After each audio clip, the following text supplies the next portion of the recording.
Mi esposo me arrojó a la calle como basura después de 15 años juntos, sin dinero, sin casa, sin nada. Cuando usé la vieja tarjeta que mi padre me había dejado, el gerente del banco se puso pálido y dijo: «Señora, rápido, necesita ver esto». Lo que descubrí ese día lo cambió todo, y mi exmarido aún no sabe lo que le espera.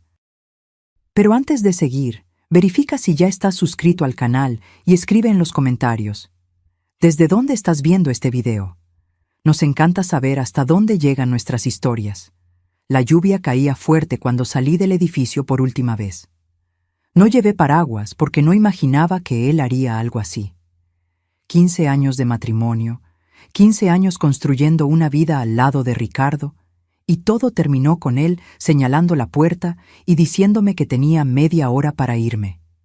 Media hora. Ni siquiera pude procesarlo bien. Acababa de regresar de Guadalajara, donde pasé 3 semanas cuidando a mi madre que había sufrido un derrame cerebral. Estaba exhausta, con ganas de volver a casa, soñando con dormir en mi propia cama. Cuando puse la llave en la cerradura y no funcionó, pensé que se había desmagnetizado. Toqué el timbre. Ricardo abrió la puerta con una expresión fría que nunca había visto. Vestía esa camisa de diseñador que le había regalado en su cumpleaños, pero había una mancha de labial en el cuello. Labial color vino tinto, no mi tono. ¿Ya regresaste?, fue todo lo que dijo. Sentí que mi estómago se encogía. Algo andaba mal, muy mal. ¿Por qué no funciona la llave?, pregunté, todavía sin entender. Porque cambié las cerraduras. Lo dijo con tanta naturalidad que pensé haber escuchado mal. Pero entonces una risa femenina resonó desde el interior, proveniente de nuestra habitación. Una voz joven, animada, sin el menor pudor. «Rico, ¿quién es? Si es el portero, mándalo a volar». Ella apareció en la puerta usando mi bata de seda. La bata que compré en París. Esa bata carísima de la que Ricardo se quejó de que había gastado demasiado, y ahora estaba en el cuerpo de una chica que no debía tener más de 25 años. Reconocí su rostro. Una influencer digital, de esas que publican fotos en yates y restaurantes elegantes. Valeria algo. Tenía casi 200,000 seguidores en Instagram. Ella me miró de arriba abajo, mis jeans arrugados del viaje, mi blusa sencilla, mi cabello recogido de cualquier manera, y esbozó una sonrisa de lado, una sonrisa venenosa. «Ay, es solo su exesposa», dijo ella, volteándose hacia Ricardo. Pensé que era algo importante. Exesposa. La palabra cortó como vidrio. «Ricardo, ¿qué está pasando?». Mi voz salió temblorosa. «¿Quién es esta chica? ¿Por qué está en nuestra casa usando mis cosas?». Él suspiró, como si yo estuviera siendo inconveniente, como si yo fuera un problema que él necesitaba resolver rápidamente para volver a hacer algo más interesante. «Se acabó, Sofía. Ya no hay un nosotros». Así de simple, 15 años resumidos en 7 palabras. «¿Cómo que se acabó? Estaba cuidando a mi mamá. Dijiste que todo estaba bien, que podía quedarme el tiempo que fuera necesario». «Y estaba siendo educado», respondió él, con ese tono de superioridad que había aprendido a odiar en los últimos años. «Pero la verdad es que esto ya no funciona desde hace mucho. Te estancaste, Sofía. Te convertiste en una ama de casa aburrida. Necesito a alguien que me acompañe, que entienda mi estilo de vida». Miré a Valeria, que ahora revisaba su celular con desinterés, como si esa conversación fuera demasiado tediosa para merecer su atención. «¿Desde cuándo?», logré preguntar. 8 meses, respondió sin dudar. «Valeria me entiende de una manera que tú nunca entendiste». 8 meses. Mientras yo me levantaba temprano para hacer su café de la manera que le gustaba, mientras organizaba sus fiestas de empresa, mientras fingía no notar que él estaba cada vez más distante. Ya había reemplazado nuestra vida entera por otra mujer. «Acompáñame abajo», ordenó Ricardo. «Vamos a resolver esto de forma civilizada, sin escándalos». Me guió hasta el elevador. Bajamos en silencio.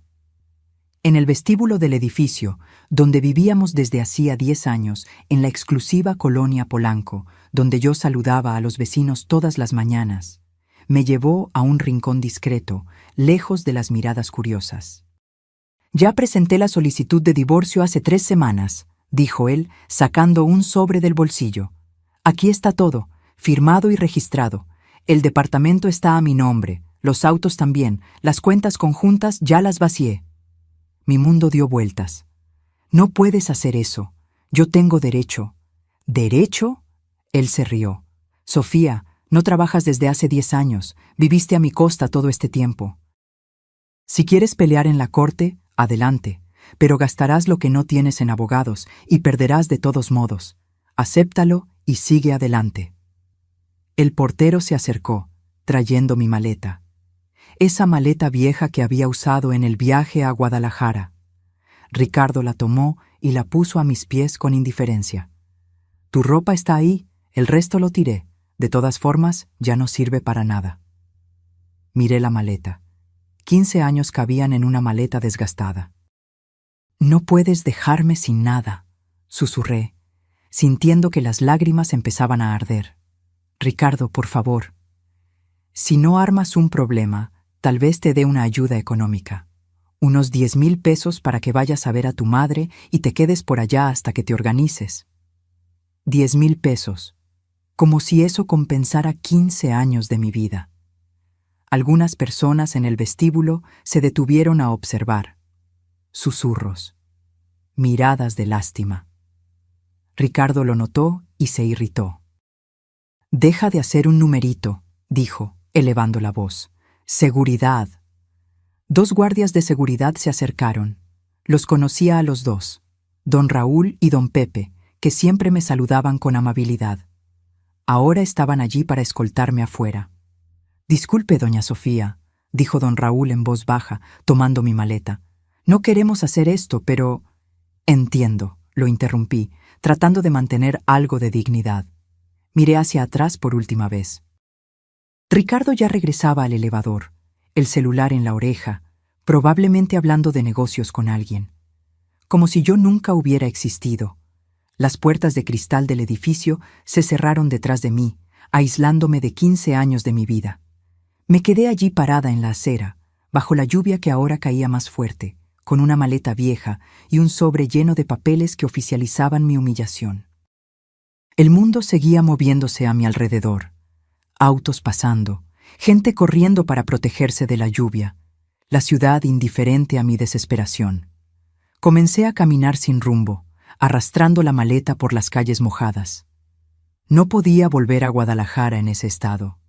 Mi madre aún se estaba recuperando, demasiado frágil para soportar esta noticia. No tenía amigas cercanas. Perdí contacto con todas cuando me casé, absorbida completamente por el mundo de Ricardo. La noche cayó rápido. Las luces de la ciudad se encendieron, escaparates brillantes, restaurantes llenos, parejas riendo. Yo era invisible, una sombra mojada y perdida. Entré en una fonda barata y pedí un café. Abrí mi cartera, tenía 230 pesos. Era todo lo que me quedaba en el mundo. 230 pesos. No alcanzaba ni para una noche en un hotel decente. Mi celular estaba con 5% de batería. Abrí la aplicación del banco, temblando. La cuenta conjunta que Ricardo y yo teníamos estaba en ceros. Él había sacado hasta el último centavo, incluido el dinero que yo tenía antes de casarme, una pequeña herencia de mi abuela. Todo. Se llevó todo. Sentí ganas de gritar, de llorar, de romper algo. Pero solo pude quedarme allí sentada, mirando esa pantalla con saldo cero, mientras la realidad caía sobre mí como un peso abrumador. Estaba sola, sin dinero, sin casa, sin nadie. Fue entonces cuando vi la tarjeta. Estaba escondida en el compartimento más profundo de la cartera, detrás de una foto antigua de mi padre. La tarjeta era azul oscuro, algo descolorida en los bordes, con el logotipo de un banco que ni recordaba que todavía existiera. Banco Regional del Bajío. Tomé la tarjeta con dedos temblorosos. La última vez que había visto eso fue hace 15 años, cuando mi padre me la dio antes de casarme. Recordaba la conversación como si fuera ayer. Estábamos en su pequeña oficina, en Guadalajara, entre pilas de papeles y olor a café viejo. Mi padre tenía una tienda de abarrotes, nada muy grande, pero que daba para vivir bien. Sofía, me había dicho, con ese tono serio que usaba cuando quería decir algo importante. Esta es una cuenta que abrí para ti hace mucho tiempo. No la uses a menos que realmente la necesites. No es para gastos normales, ¿entiendes? ¿Cuánto hay ahí, papá?, pregunté, curiosa. Él solo sonrió. Esa sonrisa misteriosa que significaba que sabía más de lo que estaba diciendo. Lo suficiente, pero guárdala como último recurso. Mientras estés nadando bien, no necesitas este salvavidas, pero si el barco comienza a hundirse, hizo una pausa. Agárrate a él con fuerza. Había guardado la tarjeta y me olvidé por completo. Después de todo, Ricardo era exitoso. Teníamos una vida cómoda. Nunca imaginé que un día necesitaría un salvavidas. Ahora, sentada en esa fonda barata, con 200 pesos en el bolsillo y una vida destruida, la tarjeta de mi padre era mi única esperanza. Tal vez hubiera algunos miles de pesos allí, lo suficiente para un boleto de autobús a Guadalajara y algunos meses de renta de un cuartito simple. No era mucho, pero era un comienzo. Pagué el café y salí. La lluvia había cesado, pero el aire estaba frío y húmedo. Necesitaba encontrar una sucursal del Banco Regional del Bajío. Tomé el celular, 3% de batería ahora, y busqué. Había una sucursal a 20 minutos de allí. Abría a las 9 de la mañana. Miré el reloj. Eran casi las 11 de la noche. Tendría que esperar hasta el día siguiente.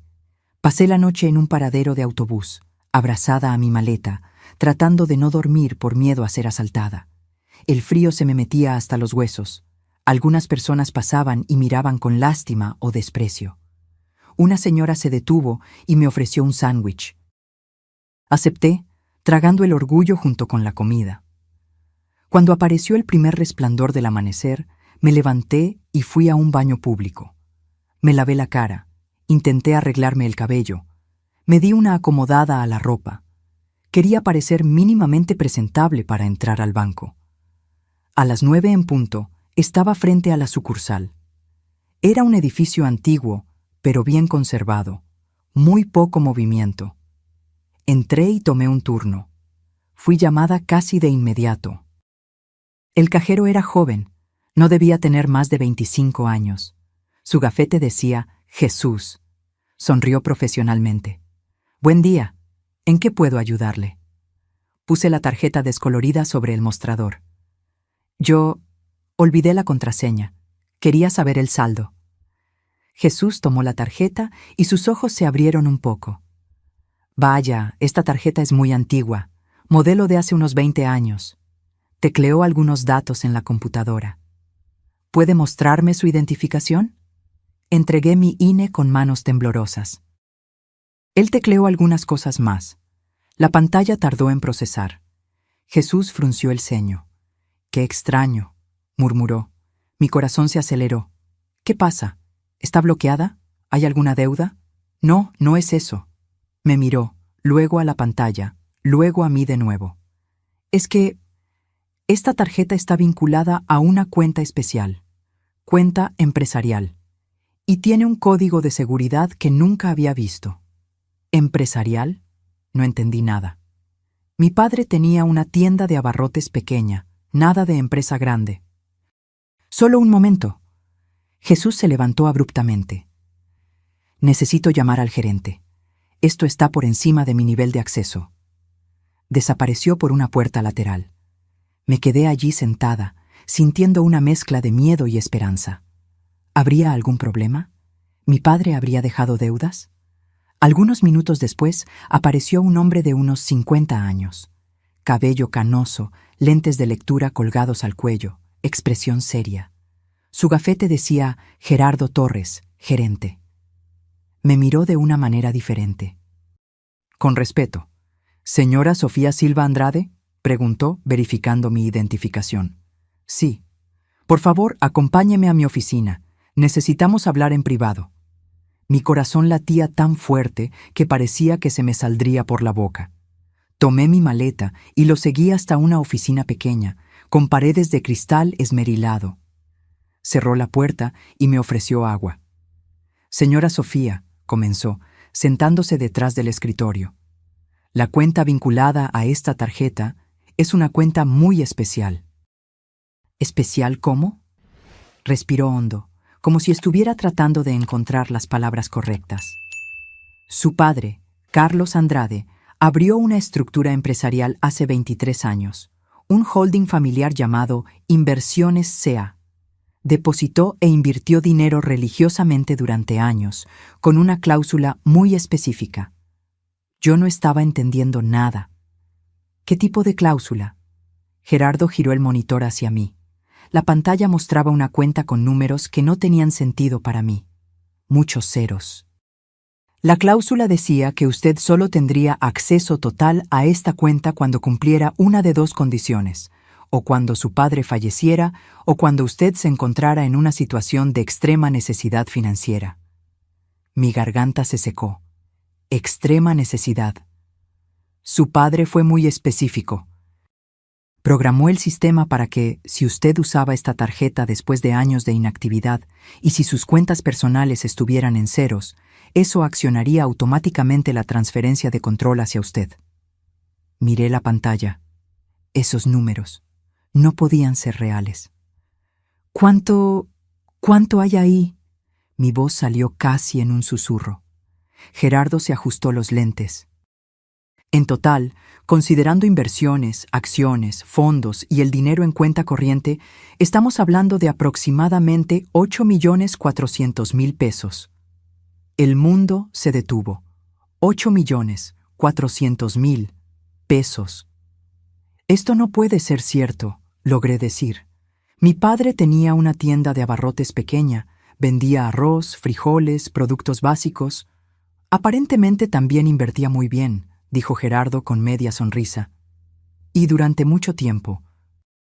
El interés compuesto hace milagros cuando se tiene paciencia y disciplina. Abrió un cajón y sacó un sobre grande, amarillento por el tiempo. Su padre le dejó esto, con instrucciones de que solo fuera entregado cuando la cuenta se activara. Tomé el sobre con manos temblorosas. Mi nombre estaba escrito en el frente, con la caligrafía firme de mi padre. «Puede abrirlo», dijo Gerardo con amabilidad. «Le daré privacidad». Salió de la oficina. Me quedé allí sola, sosteniendo ese sobre como si fuera a explotar. Rasgué el borde con cuidado y saqué varias hojas de papel. La primera era una carta, escrita a mano. «Mi querida Sofía, si estás leyendo esto, significa que algo salió muy mal o que yo ya no estoy aquí. De cualquier manera, quiero que sepas que todo lo que hice fue pensando en tu futuro. Yo crecí pobre, hija, muy pobre. Vi a mi madre sufrir por no tener dinero para comer. Vi a mujeres buenas ser destruidas por hombres malos porque no tenían opción, porque dependían de ellos para todo. Cuando naciste, juré que tú nunca pasarías por eso, que siempre tendrías una opción. Trabajé duro toda la vida. La tienda de abarrotes daba ganancias, pero no era solo eso. Invertía cada centavo que me sobraba. Aprendí solo, leyendo libros, estudiando el mercado. Cometí errores, pero aprendí de ellos. Creé este holding en secreto porque no quería que ningún hombre se acercara a ti por dinero. Quería que eligieras por amor, no por necesidad. Pero también quería que, si un día lo necesitabas, tuvieras dónde apoyarte. La cláusula de extrema necesidad fue intencional. Si estás leyendo esto ahora, es porque estás pasando por algo difícil, y quiero que sepas, no estás sola. Yo te cuidé, incluso después de irme. Usa este dinero con sabiduría, no para vengarte, sino para construir tu propia vida. Una vida libre, donde dependes solo de ti misma. Sé fuerte, mi hija. Siempre fuiste más fuerte de lo que imaginabas. Con todo mi amor, tu padre. Las lágrimas caían sobre el papel, manchando algunas palabras, Pero no eran lágrimas de tristeza, eran de gratitud, de amor, de comprensión. Mi padre me había protegido incluso después de la muerte. Me sequé los ojos y respiré hondo. Gerardo regresó a la oficina, trayendo más papeles. Hay algunas decisiones que deben tomarse, dijo él. El holding tiene acciones en algunas empresas, fondos de inversión y una pequeña propiedad rural en Puebla. Todo necesita su firma ahora que usted es la titular legal. Miré esos papeles. Cada uno representaba años de trabajo silencioso de mi padre. Años planeando mi futuro mientras yo vivía despreocupada.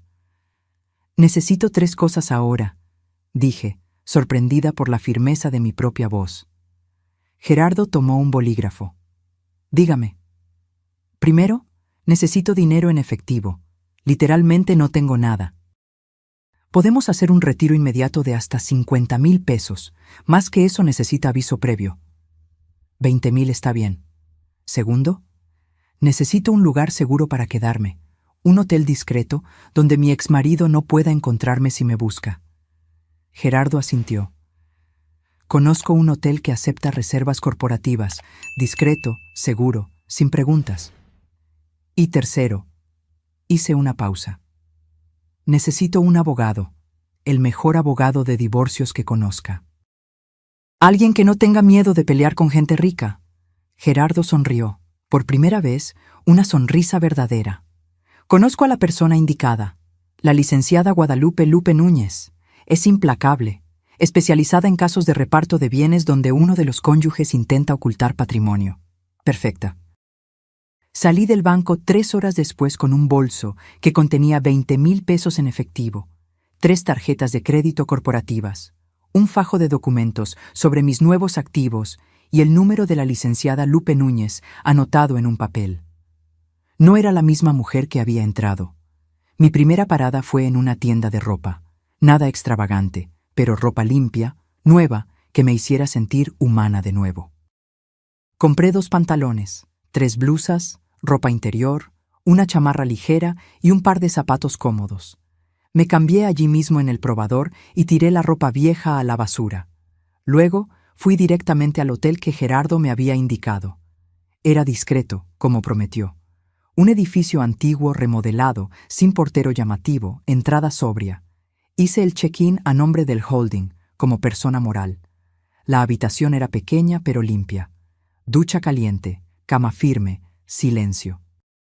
Tomé el baño más largo de mi vida, dejando que el agua caliente se llevara toda la suciedad, el miedo y la humillación de las últimas 24 horas. Cuando salí del baño, me miré en el espejo empañado. Mi rostro todavía estaba cansado, pero mis ojos tenían algo diferente, una determinación que no estaba allí antes. Llamé al número de la licenciada Lupe. Despacho Núñez y Asociados, contestó una voz femenina y profesional. Me gustaría hablar con la licenciada Lupe, es urgente. La licenciada está en una reunión, ¿puedo tomar su contacto? Por favor, dígale que es Sofía Andrade. Gerardo Torres, del Banco Regional del Bajío, me recomendó. Es sobre un caso de divorcio con ocultación de patrimonio. Hubo una pausa. Solo un momento. Menos de un minuto después, otra voz contestó, más grave, más firme. Sofía, soy Lupe Núñez. Gerardo me llamó más temprano. Estoy al tanto de la situación. ¿Podemos vernos hoy? ¿Hoy? Me sorprendió la rapidez. Cuanto más rápido empecemos, mejor. Su marido cree que usted no tiene recursos para pelear. Mientras él crea eso, tenemos ventaja. ¿Puede venir a mi despacho dentro de 2 horas? Puedo. Excelente. Traiga todos los documentos que tenga sobre el matrimonio, bienes, cuentas conjuntas, todo. ¿Y Sofía? ¿Sí? Hizo lo correcto al buscarme. Vamos a recuperar lo que es suyo. Colgué el teléfono con el corazón latiendo fuerte. Por primera vez en 2 días, sentí algo que no era desesperación. Era rabia. Rabia por haber sido utilizada, desechada, humillada. Y la rabia era un combustible mucho mejor que el miedo. Separé todos los papeles que tenía, el acta de matrimonio, copias de estados de cuenta antiguos, el sobre que Ricardo me había dado con el divorcio ya resuelto. Puse todo en un folder y salí hacia el despacho de la licenciada Lupe. El despacho estaba en un edificio comercial en el centro de Ciudad de México, 9º piso. La sala de espera era moderna, con paredes grises y plantas bien cuidadas. La recepcionista me ofreció café mientras esperaba. No tardó ni 5 minutos. Una mujer de unos 45 años, cabello oscuro recogido en un chongo, lentes de montura gruesa y un traje impecable, apareció en la puerta. «¿Sofía?», extendió la mano. «Lupe Núñez, vamos a platicar». Entramos en una sala amplia, con un escritorio grande cubierto de libros jurídicos y una computadora. Las paredes estaban forradas de diplomas y certificados. Lupe era claramente alguien que sabía lo que estaba haciendo. Se sentó, tomó un bolígrafo y un bloc de notas. «Cuénteme todo, desde el principio». Conté. Cómo había conocido a Ricardo en la universidad, cómo era encantador y ambicioso, cómo nos casamos poco después de graduarme, cómo me convenció de no trabajar, diciendo que quería mantenerme, que yo merecía una vida cómoda. Cómo a lo largo de los años fui perdiendo mi independencia, mis amigos, mi identidad. Conté sobre mi madre enferma, sobre mi viaje a Guadalajara, sobre volver y encontrar a otra mujer en mi casa, sobre ser expulsada con una maleta y 200 pesos en el bolsillo. Lupe anotaba todo, sin interrumpir. Cuando terminé, puso el bolígrafo sobre el escritorio y me miró directamente a los ojos. Su exmarido cometió varios errores graves. ¿Errores? Primero, registró el divorcio sin su firma. Eso invalida todo el proceso. Segundo, vació cuentas conjuntas sin su conocimiento o autorización. Eso es un delito. Tercero, hay bienes que se adquirieron durante el matrimonio de los que, legalmente, usted tiene derecho a la mitad. Sentí una oleada de esperanza. Pero él dijo que todo está a su nombre. Y probablemente lo está. Hombres como su exmarido son listos. Ponen todo a su propio nombre. A veces usan empresas fantasma, cuentas de prestanombres. Pero eso no importa. Lupe sonrió. No fue una sonrisa simpática. Fue la sonrisa de un depredador viendo una presa. Lo que importa es que él la subestimó a usted, y eso le va a costar caro. ¿Qué vamos a hacer? Lupe abrió el notebook. Primero, vamos a anular el divorcio fraudulento que él registró. Eso da base para que presentemos un proceso real, donde usted tendrá voz. Segundo, vamos a investigar todo su patrimonio. Empresas, cuentas, inmuebles, inversiones, todo. Tengo contactos que hacen ese tipo de levantamiento. ¿Eso no costará caro? Cuesta. Pero por lo que me contó Gerardo, usted tiene recursos ahora, y puedo garantizarle, valdrá cada centavo. Firmé el contrato de prestación de servicios allí mismo. Lupe me explicó que el proceso sería largo, tal vez tardaría meses, pero que teníamos posibilidades reales de conseguir un reparto justo. Mientras tanto, dijo ella, usted necesita mantener su nuevo patrimonio en absoluto secreto. Si su exmarido descubre que usted tiene recursos, intentará de alguna manera llegar a ese dinero. A hombres así no les gusta perder. No lo descubrirá, dije con firmeza. Mi padre se aseguró de que esto se mantuviera en secreto. Y seguirá así. Excelente. Ah, ¿y Sofía? ¿Sí? Prepárese psicológicamente. Cuando presentemos las solicitudes judiciales, cuando Ricardo se dé cuenta de que usted no se rindió, él intentará intimidarla. Le enviará mensajes, tal vez intente buscarla, hará amenazas. Es el patrón. Estoy preparada. ¿Pero lo estaba realmente? Pasé los días siguientes en una rutina extraña. Por la mañana, reuniones con Lupe y su equipo. Descubrieron que Ricardo tenía 3 departamentos, además de aquel donde vivíamos, todos rentados. Descubrieron cuentas en 2 bancos diferentes, inversiones en startups, hasta una pequeña participación en un restaurante famoso. Todo escondido. Todo a nombre de él o de empresas que él controlaba. Se estaba preparando para esto desde hace años, dijo Lupe, mostrando los documentos. Sistemáticamente sacándola del juego financiero. Es un caso clásico de abuso económico. Abuso económico. Nunca había escuchado ese término, pero tenía sentido. Ricardo me había vuelto dependiente de él, a propósito, y ahora creía que podía deshacerse de mí sin consecuencias. Por la tarde, me reunía con Gerardo en el banco para entender mejor mis propias inversiones. El holding de mi padre tenía acciones de empresas sólidas, fondos de renta fija, hasta algunas criptomonedas que él había comprado años atrás y que ahora valían una fortuna. Su padre era un visionario, dijo Gerardo con admiración. Entendía de mercado mejor que muchos profesionales. Una semana después de haber sido expulsada de casa, estaba sentada en un café cerca del antiguo edificio donde vivía. No había regresado allí, pero necesitaba verlo. Necesitaba confirmar por mí misma que aquello era real, que no era una pesadilla. El café tenía vista a la entrada del edificio. Pedí un capuchino y fingí leer un libro mientras observaba. Ricardo salió alrededor de las 10 de la mañana, vestido para impresionar, como siempre. Valeria estaba a su lado, agarrada de su brazo, riendo a carcajadas de algo. Usaba un vestido carísimo que reconocí de un escaparate que había visto la semana pasada. Costaba casi 100,000 pesos. Él la estaba manteniendo de la misma manera que me había mantenido a mí. La diferencia es que ella era joven, bonita, visible, un trofeo para él exhibir. Sentí una punzada de algo que no era exactamente celos, era lástima. Lástima por ella, por no saber que un día sería desechada también. Lástima por él, por ser tan vacío que necesitaba validación externa todo el tiempo. Mi celular sonó. Era Lupe. Sofía, tenemos novedades. Conseguí una orden judicial para bloquear las cuentas de Ricardo temporalmente. El juez aceptó nuestros argumentos sobre el vaciamiento ilegal de las cuentas conjuntas. ¿Bloqueó sus cuentas? Todas las que pudimos identificar hasta ahora. No puede mover nada hasta que el proceso sea juzgado. Y hay más.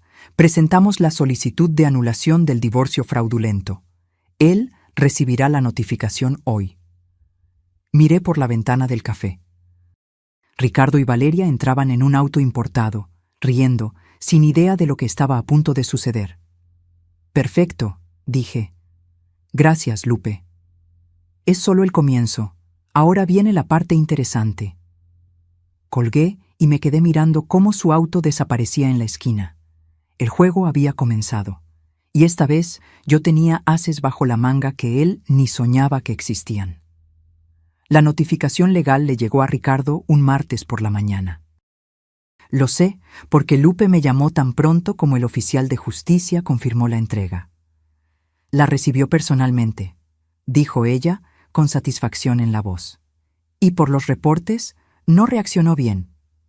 ¿Cómo que no? Digamos que se puso alterado. Intentó convencer al oficial de que todo estaba resuelto, que el divorcio ya había finalizado. Cuando se dio cuenta de que no funcionaría, comenzó a gritar. Imaginé la escena. Ricardo perdiendo el control, esa máscara de superioridad resquebrajándose. Sentí una satisfacción pequeña pero real. ¿Y ahora? Ahora tiene 20 días para responder. Probablemente contratará un abogado caro e intentará negociar. Pero Sofía debe estar preparada. Él intentará contactarla. Tenía razón. 3 horas después, mi celular comenzó a sonar. Ricardo, rechacé. Sonó de nuevo. Rechacé. Mensajes comenzaron a aparecer en WhatsApp. Sofía, necesitamos hablar. Esto es un malentendido. Llámame. Estás siendo manipulada por esos abogados. Solo quieren tu dinero. ¡Qué gracioso! Él creía que yo había contratado abogados con qué dinero exactamente. Todavía pensaba que yo estaba en la miseria, desesperada. No respondí ningún mensaje. Lupe me había orientado a no mantener contacto directo. Todo tenía que pasar por los abogados. Los mensajes se volvieron más agresivos. Te vas a arrepentir de esto. Vas a perder y encima saldrás debiendo. Te di una buena vida por 15 años, me debes esto. Bloqueé el número, pero él no se rindió. Creó otro número y siguió intentando. Valeria me está preguntando si estás bien. Está preocupada por ti. Esto me hizo reír a carcajadas, sola en la habitación del hotel. Valeria, preocupada por mí. Claro, bloqueé el segundo número también. Esa noche recibí una llamada de un número desconocido. Contesté por error, pensando que era del despacho de Lupe. Sofía. Era su voz, más tranquila ahora, controlada. Ese tono que usaba cuando quería convencerme de algo. ¿Cómo conseguiste este número? Tengo mis contactos. Necesitamos hablar, personalmente. No tenemos nada de qué hablar. Habla con mi abogada. Sofía, no seas ridícula. Esos abogados te están usando. No tienes dinero para costear una pelea judicial conmigo. Vas a terminar en la calle de verdad. Respiré hondo. No podía dejar que me sacara de quicio. Ya estoy bien asesorada. Gracias por la preocupación. ¿Asesorada con qué dinero? Él se rió. ¿Crees que no sé que estabas durmiendo en la calle? Don Raúl me contó. Don Raúl, el guardia. Claro, Ricardo tenía ojos en todas partes. Si me vuelves a llamar, voy a presentar una denuncia por acoso. Colgué antes de que pudiera responder. Mis manos temblaban, no de miedo, sino de rabia. Él todavía creía que tenía poder sobre mí, que podía intimidarme. Llamé a Lupe y le conté sobre las llamadas. Perfecto, dijo ella. Guarda todos esos mensajes, capturas de pantalla de todo. Esto demuestra acoso e intento de coacción. Ayuda a nuestro caso. ¿Él puede descubrir lo de mi dinero? No a través de canales legales. Su holding está bajo secreto bancario, registrada solo a su nombre. A menos que usted se lo cuente a alguien, no hay forma de que él sepa. Pero la paranoia comenzó a crecer. ¿Y si contrataba a un investigador privado? ¿Y si de alguna manera lo descubría? Gerardo me tranquilizó cuando llamé al día siguiente. Su estructura patrimonial está protegida. Su padre se aseguró de eso. El holding no aparece en consultas públicas. Las inversiones están en cuentas corporativas separadas. Incluso un investigador tendría dificultades para rastrear. Aún así, decidí ser más cuidadosa. Me cambié de hotel, a uno aún más discreto. Comencé a variar mis horarios y rutas. Tal vez fuera exagerado, pero no quería arriesgarme. 2 semanas después de la notificación, Lupe me citó para una reunión urgente. Ricardo contrató un despacho grande. Abogados Márquez y Silveira. Son caros y agresivos. ¿Eso es malo? No necesariamente. Los despachos grandes a veces están más preocupados por la reputación y prefieren acuerdos, pero también significa que él se lo está tomando en serio. Puso unos papeles sobre el escritorio. Enviaron una propuesta de acuerdo. Tomé los documentos. Ricardo ofrecía 500,000 pesos como acuerdo final. Ningún reparto de bienes, ningún derecho sobre los inmuebles o empresas. Solo $500,000 en efectivo, pagado en 24 mensualidades. Es un insulto, dijo Lupe. Usted tiene derecho legal a mucho más que eso. Los bienes adquiridos durante el matrimonio valen al menos 8 millones. La mitad de eso es suyo. Entonces lo rechazamos. Exactamente. Y vamos a contraatacar. Ya terminamos el levantamiento completo de su patrimonio. Encontramos más cosas interesantes. Abrió el notebook y me mostró una hoja de cálculo detallada. Además de los inmuebles y cuentas que ya sabíamos, habían descubierto que Ricardo tenía participaciones en una empresa constructora, participación en 2 desarrollos inmobiliarios y hasta un rancho en Puebla que estaba a nombre de la empresa. ¿Todo esto se adquirió durante el matrimonio?, pregunté. No, parte fue antes, pero creció mucho durante, y por ley, el crecimiento patrimonial durante el matrimonio se divide. Me mostró cálculos complejos, proyecciones, comparaciones. Mi cabeza daba vueltas con tantos números. ¿Cuánto cree que podemos conseguir? Lupe sonrió. Si ganamos todo lo que estamos pidiendo, entre 3 y 5 millones, más una pensión compensatoria por los años que usted dedicó al matrimonio y renunció a su carrera. 3 a 5 millones. Sumado a lo que ya tenía de mi padre, serían más de 10 millones. No se trataba del dinero, me repetía a mí misma. Se trataba de justicia. Se trataba de no dejar que él saliera impune después de tratarme como basura. Sigamos adelante, dije. Esa noche, sola en el hotel, pensé en llamar a mi madre. Ella merecía saber lo que estaba pasando, pero aún estaba frágil de salud y no quería preocuparla. En su lugar, escribí una carta que nunca enviaría, contando todo, sobre Ricardo, sobre el divorcio, sobre el dinero de mi papá, sobre la lucha judicial. Escribir ayudó a organizar mis pensamientos, a procesar todo lo que estaba sucediendo. Cuando terminé eran las 3 de la mañana. Doblé la carta y la guardé en la maleta. El proceso continuaba. Audiencias, presentación de documentos, peritajes. Ricardo intentó argumentar que los bienes estaban protegidos por holdings y empresas que no formaban parte del patrimonio conyugal. Pero Lupe era implacable, demostrando que las empresas eran solo fachadas, que el dinero provenía del trabajo durante el matrimonio. En una de las audiencias vi a Ricardo personalmente por primera vez desde que salí de casa. Estaba impecable, como siempre, traje caro y postura confiada. Pero cuando nuestros ojos se cruzaron, vi algo diferente. Incertidumbre, rabia, miedo. Valeria estaba con él, pero se quedó fuera de la sala. Por la ventana la vi en su celular, aburrida, probablemente publicando alguna foto para Instagram. Durante el intermedio, el abogado de Ricardo se acercó a Lupe. Mi cliente está dispuesto a aumentar la oferta, 1 millón de pesos, de contado. Lupe ni siquiera me consultó. Mi cliente no está interesada en acuerdos. Nos vemos en la próxima audiencia. El rostro del abogado se tensó. Volvió y le susurró algo a Ricardo, que me miró con odio puro. Salí del juzgado con Lupe.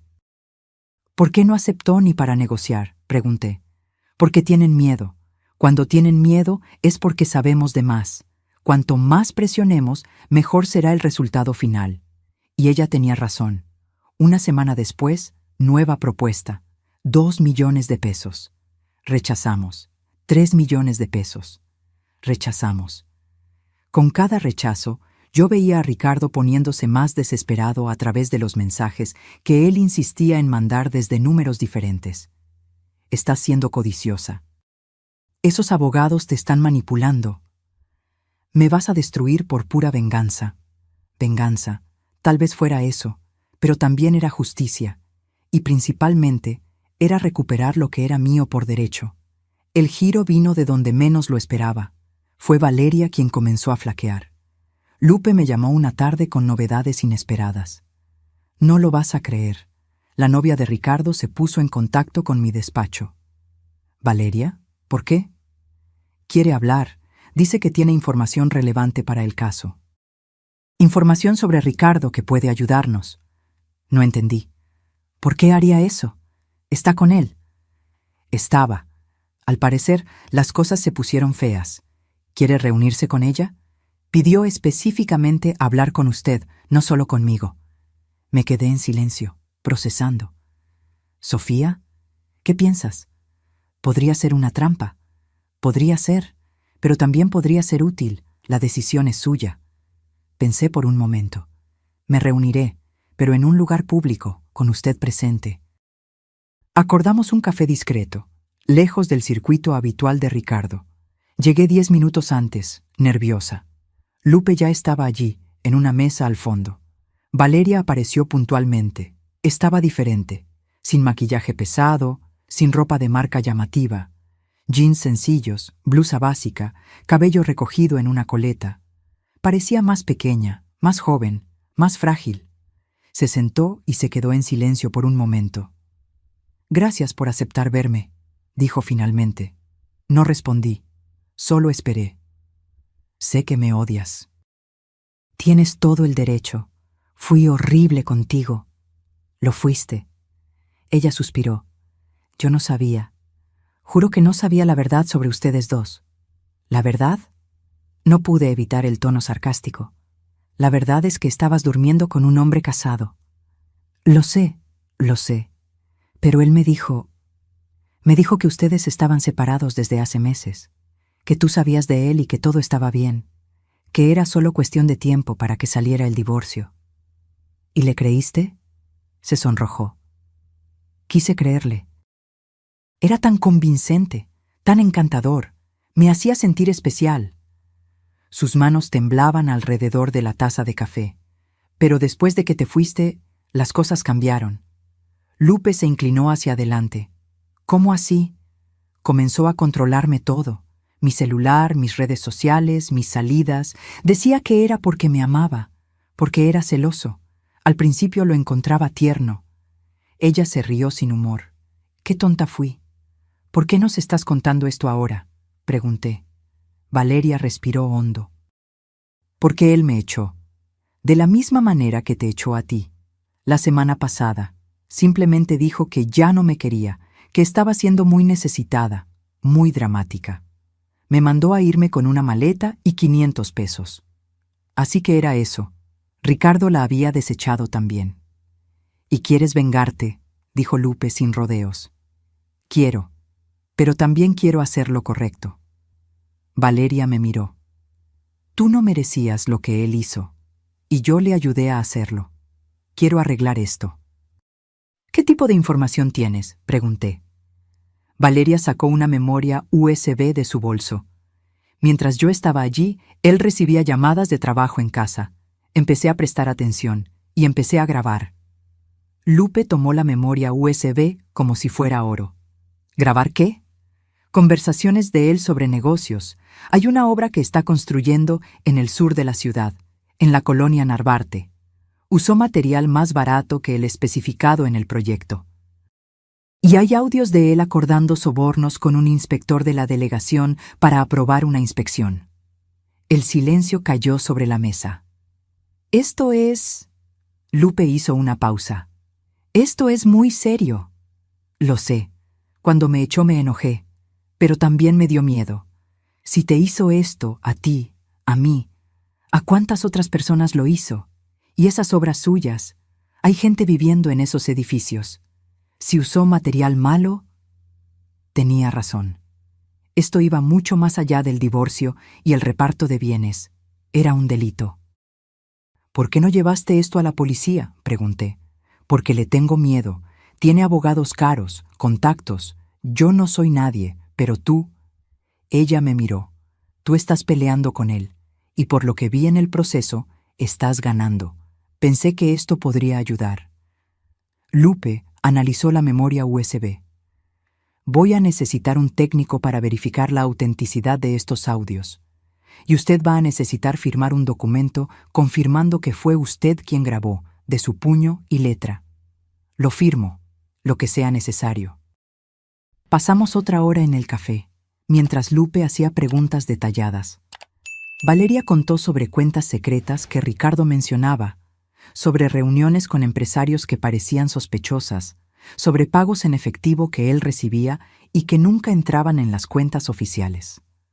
Cuando terminamos, Valeria se levantó para irse. Se detuvo y me miró. «Sé que esto no borra lo que hice. No espero tu perdón, pero espero que esto ayude». «¿Por qué realmente lo estás haciendo?», pregunté. «La verdad». Ella dudó. «Porque cuando él me echó, entendí lo que tú debiste haber sentido, y nadie merece eso. Nadie». Se fue. Me quedé mirando por la ventana mientras ella desaparecía entre la multitud. «¿Qué piensas?», le pregunté a Lupe. «Creo que acabamos de recibir munición pesada. Si estos audios son auténticos, Ricardo tiene problemas mucho mayores que el divorcio». Tenía razón. 2 días después, el técnico confirmó que los audios eran verdaderos, sin ediciones ni manipulaciones. Las conversaciones eran claras. Ricardo acordando usar material más barato y embolsarse la diferencia. Ricardo ofreciendo dinero a un inspector para aprobar una obra que no estaba dentro de las normas. «¿Qué hacemos con esto?», pregunté. Lupe se quedó en silencio por un momento. «Tenemos 2 opciones. Lo usamos como palanca en el divorcio. para forzar un mejor acuerdo, o lo entregamos a las autoridades y dejamos que la justicia siga su curso. ¿Qué recomienda? Personalmente, las dos cosas. Primero, lo usamos como palanca. Cuando consigamos nuestro acuerdo, entonces lo entregamos a la policía. Así usted queda protegida financieramente y él aún responde por los delitos. Parecía calculador, frío, pero también parecía lo correcto. Hagámoslo. Lupe programó una reunión con los abogados de Ricardo, presencial, sin revelar el motivo. El día de la reunión, entramos en una sala de conferencias en un hotel neutral. Ricardo estaba allí con sus dos abogados. Cuando me vio, su rostro se contorsionó en una mezcla de rabia y desprecio. ¿Todavía no has desistido de esta payasada?, dijo él. Siéntese, doctor Ricardo, dijo Lupe con calma. Tenemos una propuesta. Puso una tablet sobre la mesa y apretó play. La voz de Ricardo llenó la sala. Usa el cemento más barato. Nadie sabrá la diferencia. El margen de ganancia se duplica. Su rostro se puso blanco. Lupe hizo una pausa y miró a sus abogados. Tenemos 12 horas de audio en esta línea, incluyendo acuerdos de soborno, uso de material irregular y discusiones sobre evasión fiscal, todo debidamente autenticado por perito. Uno de los abogados de Ricardo se levantó. Esto es inadmisible como prueba. Fue obtenido ilegalmente. Fue obtenido por una tercera persona que estaba presente en las conversaciones, perfectamente legal, e incluso si no fuera usado en el proceso de divorcio, nada impide que sea entregado a la fiscalía. Ricardo explotó. «¿Esto es chantaje?» «No», respondió Lupe con calma. «Es negociación. Usted tiene dos opciones. Primera, cerramos un acuerdo justo de reparto hoy. Usted transfiere la mitad del patrimonio conyugal, conforme lo determina la ley, y todos seguimos nuestras vidas. Segunda, no cierra el acuerdo, nosotros entregamos este material a la policía hoy mismo, y usted responde por varios delitos mientras sigue peleando en la corte por el reparto». Silencio. Los abogados de Ricardo se miraron. Uno de ellos pidió un momento en privado con el cliente. Salimos de la sala. Me quedé nerviosa en el pasillo. «¿Cree que funcionará?», le pregunté a Lupe. «Funcionará. No tienen elección». 15 minutos después nos llamaron de vuelta. Ricardo estaba derrotado, encorvado en la silla, mirando la mesa. Uno de los abogados habló por él. «Mi cliente acepta hacer el reparto igualitario de los bienes, la mitad de todo lo adquirido durante el matrimonio, más una compensación de 500,000 pesos por daños morales». Lupe me miró. Yo asentí. «Acepto, pero quiero todo por escrito hoy, y la transferencia inicial de los inmuebles comenzando la próxima semana». «Lo vamos a gestionar». Llevó el resto del día, pero salimos de allí con un acuerdo firmado, reconocido ante notario y registrado. Ricardo me transferiría 2 departamentos, la mitad de las participaciones en las empresas y 2.8 millones de pesos en efectivo, pagados en 6 meses. Total, aproximadamente 4.5 millones de pesos. Cuando salimos del hotel, ya era de noche. Lupe me abrazó. «Lo lograste, hiciste justicia». Pero no se sentía como una victoria. Se sentía solo, el final de un capítulo. «¿Y los audios?», pregunté. «Mañana por la mañana iré personalmente a la fiscalía. Ricardo tendrá que lidiar con eso también». Volví al hotel exhausta. Tomé una ducha larga y me desplomé en la cama. Por primera vez en meses, dormí profundamente. 2 días después, la noticia salió en los periódicos. Empresario de la construcción de Polanco investigado por fraude y corrupción. La foto de Ricardo estaba en primera plana, saliendo de la delegación con cara de pocos amigos. Mi celular sonó. Era Valeria. «¿Viste?», preguntó ella. «Vi». «Gracias, por hacer lo correcto. Tú ayudaste». Hubo una pausa. «¿Estás bien?». «Lo estoy. ¿Y tú?». «Volví a la casa de mis padres en Monterrey. Estoy recomenzando». «¿Y tú?». Miré alrededor de la habitación de hotel que había sido mi casa en las últimas semanas. Yo también estoy recomenzando. Con el acuerdo firmado y las transferencias comenzando, necesité tomar decisiones prácticas sobre mi vida. No podía quedarme en un hotel para siempre. Gerardo me ayudó a organizar las finanzas.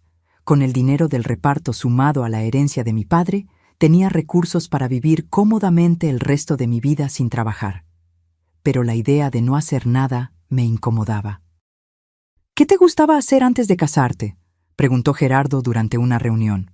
Tuve que pensar. Hacía tanto tiempo. Estudié arquitectura. Nunca ejercí, pero siempre me gustó el diseño, crear espacios. Entonces, ¿por qué no vuelves a hacerlo? Parecía imposible. 15 años lejos de la profesión. Todo había cambiado. Software, tendencias, tecnologías. Pero la idea se quedó en mi cabeza. Arquitectura, crear cosas bonitas y funcionales, ayudar a la gente a tener mejores casas. Decidí que lo primero que iba a diseñar sería mi propia casa. Un lugar que fuera completamente mío, sin malos recuerdos, sin asociaciones con Ricardo. Pasé semanas buscando terrenos. Quería algo tranquilo, pero no muy lejos de la ciudad. Un lugar donde pudiera volver a empezar. Encontré un terreno perfecto en un fraccionamiento cerrado, a 40 minutos del centro de la ciudad. Muchos árboles, vista a las montañas, silencio. Compré de contado. Contraté a un arquitecto para que me ayudara con los detalles técnicos, pero el proyecto sería mío. Pasaba horas dibujando, imaginando cada habitación, cada detalle. Quería una casa llena de luz, grandes ventanales, pocos muros, integración con el jardín. Un espacio abierto, ventilado, donde pudiera respirar. Una oficina grande, porque estaba decidida a volver a estudiar, a actualizarme.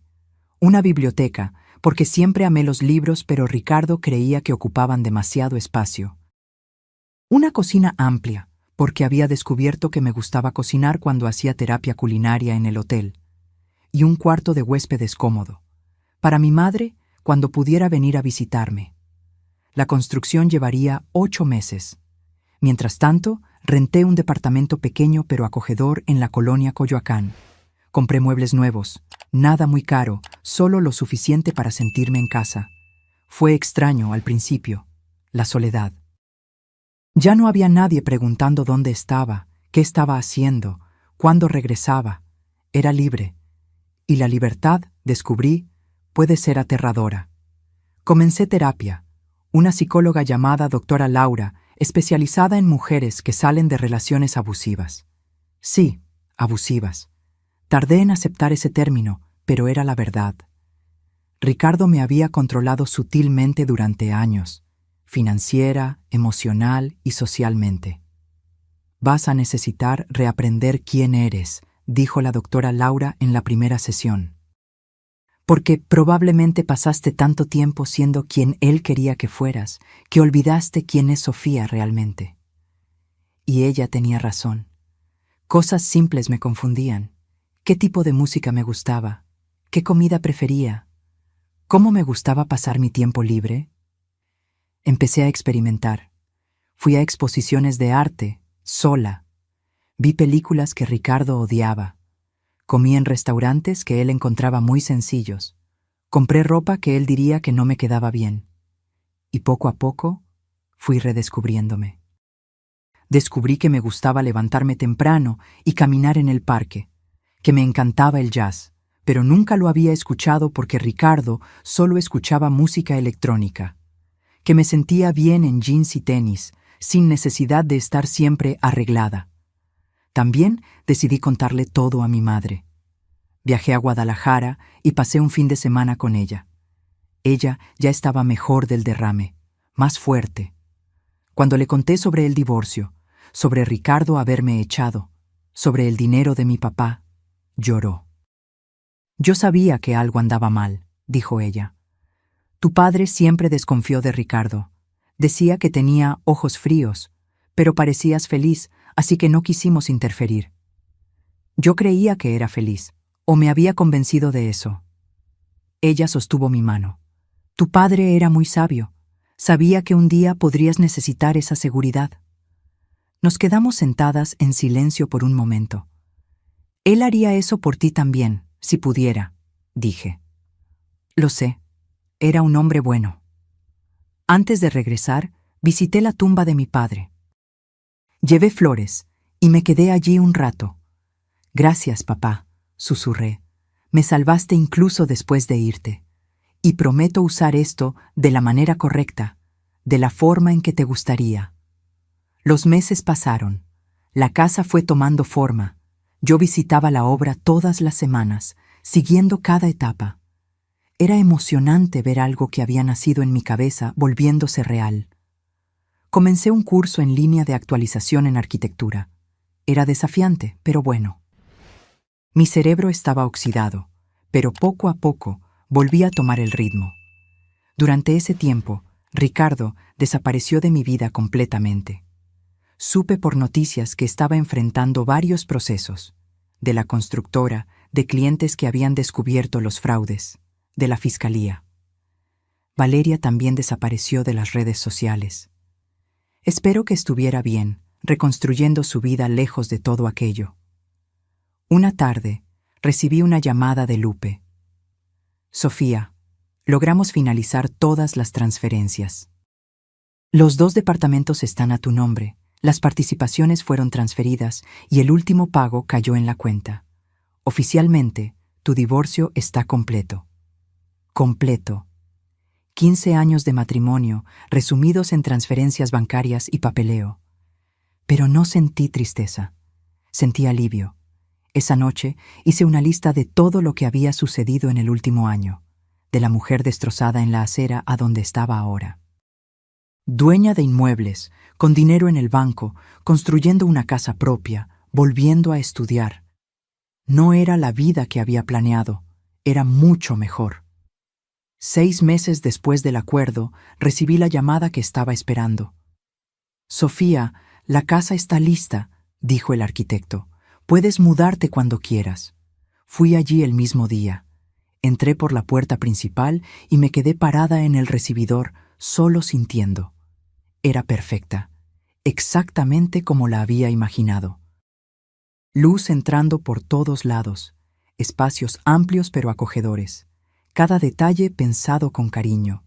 Mi casa, mi espacio, mi nuevo comienzo. Me mudé poco a poco, sin prisa.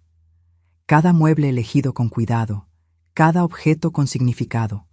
Nada de ostentación, nada para impresionar a nadie. Solo lo que me hacía feliz. El día que colgué el último cuadro en la pared de la sala, me senté en el sofá y miré alrededor. Estaba en casa, finalmente. 1 año después de haber sido expulsada de casa, mi vida era irreconocible. La casa quedó hermosa, con un jardín que yo misma cuidaba. Descubrí que me gustaba la jardinería, algo terapéutico en cuidar plantas, verlas crecer. Terminé el curso de actualización en arquitectura y comencé a hacer pequeños trabajos freelance. Nada grande, solo proyectos de remodelación para conocidos.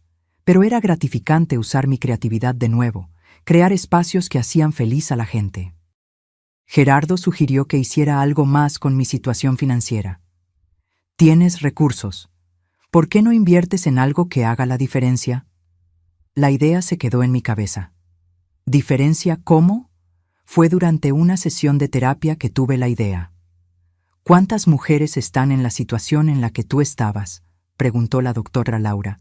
Atrapadas en relaciones malas porque no tienen independencia financiera, sin calificación profesional porque lo dejaron todo por el matrimonio, sin red de apoyo porque se aislaron. Muchas. La respuesta era muchas. ¿Y si pudiera ayudar?, pensé en voz alta. ¿Y si creara algo para mujeres en esa situación? La idea creció. Hablé con Gerardo, con Lupe, con otros profesionales. Y poco a poco, el proyecto tomó forma. Creé una ONG llamada Nuevo Amanecer. El objetivo era ayudar a mujeres que salen de relaciones abusivas o difíciles a reconstruir sus vidas. Ofrecíamos acompañamiento jurídico gratuito a través de una alianza con el despacho de Lupe. Cursos de capacitación profesional, orientación financiera para que aprendieran a manejar el dinero y apoyo psicológico porque sabía de primera mano lo importante que era. Renté un espacio pequeño en el centro de la ciudad. Nada lujoso, pero funcional. Contraté un equipo pequeño, una trabajadora social, una psicóloga y una coordinadora administrativa. El proyecto comenzó pequeño. En las primeras semanas ayudamos solo a 3 mujeres, pero el boca a boca funcionó. En 2 meses teníamos lista de espera. Las historias eran similares a la mía. Mujeres que habían sido convencidas de dejar carreras, de depender completamente de sus maridos, de anularse.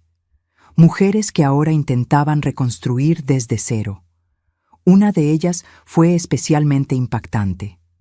Carmen, 38 años, 2 hijos. El marido había controlado cada centavo que entraba en la casa durante 15 años. Cuando ella intentó separarse, él la amenazó con dejarla sin nada. Lupe tomó el caso. En 4 meses, conseguimos no solo un reparto justo, sino también pensión para los niños y una orden de restricción contra el exmarido que se había mostrado violento. Carmen hizo un curso de administración que ofrecimos. Consiguió empleo en una empresa pequeña y estaba reconstruyendo su vida. «Me salvaste», me dijo un día, con lágrimas en los ojos. «No», respondí. «Tú te salvaste. Yo solo te di las herramientas». El trabajo en la ONG me llenaba de una manera que nunca imaginé. Cada mujer que ayudábamos era una victoria. Cada historia de superación me recordaba por qué valía la pena. También volví a tener vida social. Hice amistad con otras mujeres del grupo de voluntarias de la ONG. Salíamos a cenar, reíamos, conversábamos sobre todo y nada. Una de ellas, Julia, se volvió especialmente cercana. Ella había pasado por un divorcio difícil años atrás y ahora era abogada especializada en derecho familiar. «Sabes que eres una inspiración para muchas mujeres, ¿verdad?», me dijo una noche mientras tomábamos vino en la terraza de mi casa. Yo me sorprendí. No hice nada extraordinario. «Sofía, saliste del fondo del pozo y creaste algo hermoso.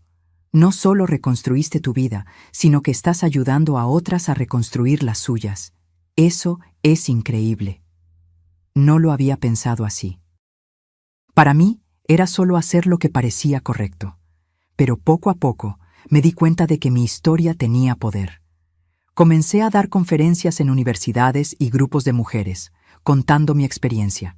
No para presumir, sino para mostrar que era posible volver a empezar, sin importar cuán perdida se sintiera la persona. Las conferencias llevaban a más mujeres buscando la ONG. El proyecto creció. Conseguimos patrocinio de algunas empresas y donaciones de personas físicas. Nos expandimos a 2 salas más grandes y contratamos más profesionales. Un día recibí un mensaje inesperado. Era de Valeria. «Hola, Sofía. Sé que probablemente no quieres hablar conmigo, pero quería contarte. Estoy estudiando la universidad, psicología.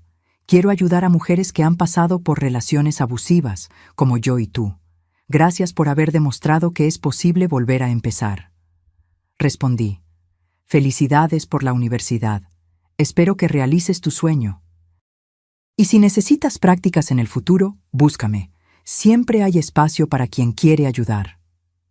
Ella respondió con un emoji de corazón y agradecimiento.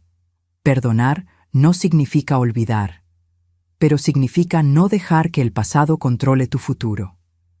2 años después del divorcio, la ONG ya había ayudado a más de 200 mujeres. Algunas consiguieron divorcios justos, otras encontraron empleo, otras simplemente encontraron la fuerza para salir de situaciones malas. Durante ese tiempo, evité las relaciones. No estaba lista, no quería arriesgarme de nuevo, pero no me sentía sola. Tenía a mi madre, que ahora me visitaba frecuentemente.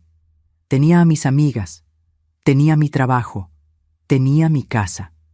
Una tarde, estaba en la oficina de la ONG revisando algunos casos cuando la recepcionista me avisó. «Hay un hombre aquí que quiere hablar contigo. Dice que es personal». Mi corazón se heló. «¿Ricardo? ¿Después de todo este tiempo?». ¿Quién es? Dijo que es Felipe Guzmán. Profesor universitario. Dice que quiere hablar sobre un proyecto. Respiré aliviada. No era Ricardo. Felipe entró. Un hombre de unos 40 y tantos años, cabello canoso en las sienes, lentes de lectura, sonrisa amable. Profesor de sociología, descubrí que estaba investigando a mujeres en situación de vulnerabilidad económica. Escuché sobre el trabajo de su ONG, dijo. Es impresionante. Me gustaría hacer una alianza. Traer a mis alumnas para que hagan trabajo voluntario aquí, aprendan en la práctica sobre las cuestiones sociales que estudiamos en la teoría. Conversamos por casi 2 horas. Felipe era apasionado por su trabajo. Hablaba con entusiasmo sobre educación y transformación social. Era contagioso. Me encantaría esa alianza, dije al final. ¿Cuándo podemos empezar? ¿Qué tal la próxima semana? Traeré un grupo de alumnas para que conozcan el espacio. Perfecto. Se levantó para irse, pero dudó en la puerta. Sofía, ¿puedo hacerle una pregunta personal? Puede. ¿Aceptaría tomar un café algún día? No relacionado con el trabajo, solo porque me gustaría conocerla mejor. Me sorprendí. No esperaba eso. Yo no sé si estoy lista para eso, dije honestamente. Él sonrió, sin presión. No hay problema. La oferta queda abierta. Si cambia de opinión, me avisa. Después de que se fue, me quedé pensando. Habían pasado 2 años. ¿Estaría lista? Llamé a la doctora Laura. ¿Qué piensas? ¿Estoy lista para intentarlo de nuevo? Ella se rió suavemente. Sofía, solo tú puedes responder eso, pero voy a hacerte una pregunta. ¿Eres feliz ahora? Lo soy. ¿Y aceptar salir con alguien cambiaría eso? ¿Serías menos feliz? Pensé. No necesariamente. Entonces tal vez la pregunta no es si estás lista, sino si quieres. ¿Quieres conocer a esa persona mejor? ¿Quería? Pensé en la sonrisa amable de Felipe, en la forma en que hablaba con pasión sobre su trabajo, en el respeto con que había hecho la invitación. Creo que sí. Entonces acepta el café. No tiene que ser nada más que un café. Ve cómo te sientes. A la semana siguiente, cuando Felipe regresó con las alumnas, le dije que sí. Aceptaba el café. Quedamos para el sábado siguiente. El café con Felipe fue sorprendentemente normal. Sin presión, sin expectativas grandiosas. Hablamos de libros, de trabajo, de la vida. Él me contó sobre su divorcio amigable años atrás, sobre sus 2 hijos adolescentes que veía todos los fines de semana. No hubo chispas, no hubo drama. Solo una conversación agradable entre 2 personas que habían pasado por cosas difíciles y salido del otro lado. Salimos otras veces, siempre sin prisa, sin compromiso. A veces al cine, a veces una cena sencilla, a veces solo una caminata en el parque. Tardé más de 6 meses en presentárselo a mi madre. Tenía miedo de su reacción, miedo de estar cometiendo un error. Pero a mi madre le cayó bien de inmediato. Tiene ojos amables, dijo después de que se fue. No como el otro. Este es bueno. Felipe nunca intentó apresurarme. Nunca cuestionó por qué a veces me mostraba distante, por qué me costaba confiar completamente. Simplemente estaba allí, paciente, constante. No tengo prisa, dijo una noche. Soy feliz solo de estar cerca de ti, a tu tiempo. Fue eso lo que me conquistó, el respeto, la paciencia, la ausencia total de intento de control. 1 año después de nuestro primer café, él se mudó a mi casa. No fue una decisión dramática. Prácticamente ya vivía allí, con la mitad de su ropa en el armario y su cepillo de dientes en el baño. Sería más práctico que me mudara de una vez, sugirió una mañana, mientras tomábamos café. Lo sería, concordé. Y así fue, simple. Como las mejores cosas de la vida. La ONG seguía creciendo. Abrimos una segunda unidad en otra región de la ciudad. Conseguimos una alianza con el gobierno estatal para ampliar los servicios. Más de 500 mujeres ya habían pasado por nuestros programas. Creé también un fondo de emergencia para mujeres que necesitaban salir de casa urgentemente, pero no tenían recursos. Una ayuda temporal para pagar renta, comida, mientras se organizaban. Exactamente lo que yo no tenía cuando lo necesité. A veces, cuando estaba en la oficina de la ONG, miraba a mi alrededor y no podía creer que había construido aquello. De la nada, de la desesperación, había nacido algo que estaba cambiando vidas. Una tarde, 3 años después del divorcio, recibí una llamada inesperada. Era un reportero de una revista nacional. Querían hacer un reportaje sobre la ONG y sobre mi historia. Dudé. No me gustaba la exposición, hablar sobre mí, pero Julia me convenció. Piensa en cuántas mujeres lo leerán y se darán cuenta de que no están solas, que pueden irse, que existe ayuda. Acepté la entrevista. El reportaje salió 2 meses después. Portada de la revista: De la basura al nuevo amanecer, cómo Sofía transformó el dolor en propósito. Encontré el título demasiado dramático, pero el reportaje estaba bueno. Contaba mi historia sin sensacionalismo, hablaba sobre la ONG, incluía testimonios de mujeres que habíamos ayudado. Lo que no esperaba era la repercusión. Mi celular no dejaba de sonar. Llamadas de programas de televisión queriendo entrevistas, de otras ciudades queriendo abrir unidades de la ONG, de mujeres pidiendo ayuda. Y hubo una llamada específica que me sorprendió. ¿Sofía? ¿Soy yo? Valeria. No hablábamos desde hacía más de 1 año. Hola, ¿todo bien? Leí el reportaje. Está hermoso. Y quería contarte... Me gradué de psicología y quería saber si la propuesta de prácticas sigue en pie. Sonreí. Lo está. ¿Cuándo puedes empezar? ¿La próxima semana? Perfecto. Bienvenida al equipo. Valeria se convirtió en una de las mejores profesionales de la ONG. Entendía por experiencia propia lo que esas mujeres estaban pasando. Lograba conectar con ellas de una manera única. Un día, tomando café en la cocina de la oficina, me dijo: «¿Sabes? A veces pienso en el pasado y me da vergüenza, de lo que hice, de cómo era. Eras joven. Fuiste manipulada también. Lo sé, pero aún así... Yo ayudé a lastimarte. Y tú no solo me perdonaste, sino que me diste una oportunidad. La gente comete errores, Valeria. Lo que importa es lo que hacemos después». Ella se secó una lágrima. Gracias, por todo. Esa noche, en casa, Felipe estaba cocinando mientras yo corregía algunos proyectos de remodelación que había aceptado. El trabajo freelance seguía siendo algo que hacía por placer, no por necesidad. ¿Eres feliz?, preguntó de repente. Levanté la vista. ¿Qué? ¿Eres feliz? ¿Con tu vida? Pensé en la pregunta. Miré alrededor de mi casa. Pensé en la ONG, en las mujeres que estábamos ayudando, en mis amistades, en mi madre que estaba sana y me visitaba regularmente. Miré a Felipe, que me miraba con tanto cariño. Lo soy, respondí con certeza, más feliz de lo que jamás imaginé que sería posible. Él sonrió. Me alegra escuchar eso. Esa noche, antes de dormir, tomé la carta que mi padre había escrito años atrás. Ya estaba amarillenta, con marcas de haber sido doblada y desdoblada muchas veces. Releí sus palabras. Usa este dinero con sabiduría, no para vengarte, sino para construir tu propia vida. Miré a mi alrededor. Había hecho exactamente eso. No había usado los recursos para destruir a Ricardo, aunque él se había destruido solo con sus delitos. Los había usado para reconstruirme, para construir algo más grande que yo, para ayudar a otras. Espero que estés orgulloso, papá, susurré. Creo que usé bien el regalo que me diste. Guardé la carta de vuelta en el cajón y apagué la luz.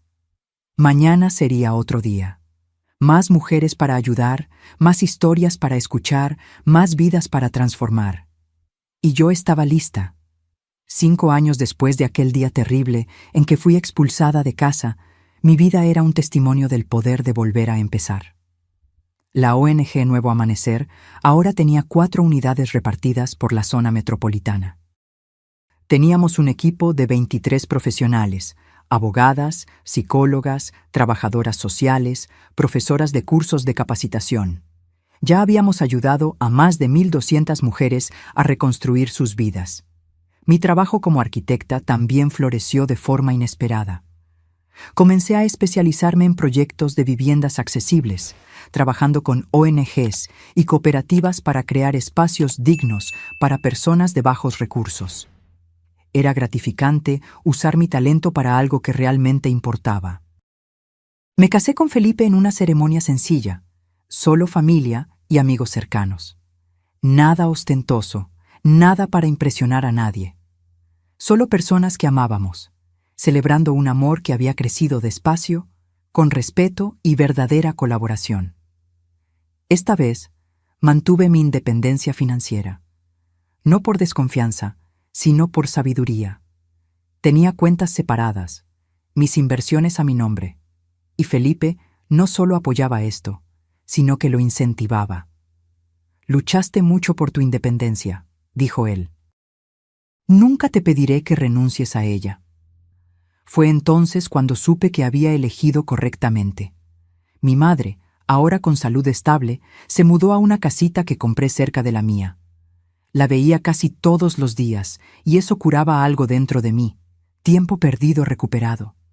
En cuanto a Ricardo, supe por terceros que había perdido prácticamente todo. Las investigaciones revelaron una red de fraudes mucho mayor de lo que imaginamos. Fue condenado, cumplió condena, y hoy vivía en un pueblo pequeño de Veracruz, trabajando en una oficina de contabilidad. Su vida de ostentación había terminado. No sentí alegría con su caída, solo una sensación de justicia cumplida. Había perjudicado a muchas personas. Yo era solo una de ellas. Ahora estaba pagando el precio. Una mañana, estaba en la oficina de la ONG cuando nuestra recepcionista me avisó de una visita inesperada. «Hay una mujer aquí.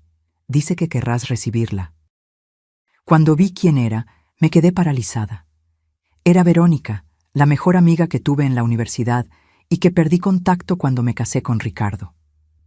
«Sofía», dijo ella, con lágrimas en los ojos, «vi el reportaje sobre ti, sobre todo lo que pasó. Yo lo siento mucho. Debí haberme quedado en contacto, debí haberme dado cuenta». La abracé. «No fue tu culpa. Yo me aislé. Yo soy la que debería pedir disculpas». Hablamos por horas. Me contó sobre su vida, su matrimonio feliz, sus 2 hijos. Yo conté sobre mi viaje, sobre caer y levantarse, sobre encontrar propósito en el dolor. «Siempre fuiste fuerte», dijo Verónica, «incluso cuando no te dabas cuenta». Retomamos la amistad como si no hubieran pasado 15 años. Algunas conexiones verdaderas resisten el tiempo y la distancia. En el 5º aniversario de la ONG hicimos un evento grande. Invitamos a todas las mujeres que habíamos ayudado a lo largo de los años. Más de 300 asistieron. Cada una tenía una historia de superación. Mujeres que ahora tenían sus propios negocios, carreras establecidas, hogares seguros. Mujeres que habían escapado de relaciones violentas y ahora eran independientes y felices. Durante el evento, Carmen, la primera mujer que ayudamos, pidió hablar. Hace 5 años yo estaba perdida, sin rumbo, sin esperanza. Creía que nunca podría salir de ese hoyo. Y entonces conocí a Sofía y al equipo de Nuevo Amanecer. Me miró con lágrimas en los ojos. «Ustedes no solo me ayudaron legal y financieramente, me mostraron que yo tenía valor, que merecía más. Hoy soy gerente administrativa de una empresa, vivo en mi propia casa y mis hijos están seguros y felices. Nada de esto sería posible sin ustedes». Cuando terminó, toda la sala aplaudió de pie. Lloré, no de tristeza, sino de gratificación. Esa noche, en casa con Felipe, nos sentamos en la terraza con vino y nos quedamos en silencio por un tiempo, solo mirando las estrellas. «Salvaste muchas vidas», dijo él. «No salvé a nadie, solo di herramientas. Ellas se salvaron solas. Aún así, Transformaste tu dolor en algo hermoso. No cualquiera logra eso. Pensé en sus palabras. Era verdad. Podría haberme amargado, podría haberme vuelto cínica, podría haber usado mis recursos solo para vengarme de Ricardo.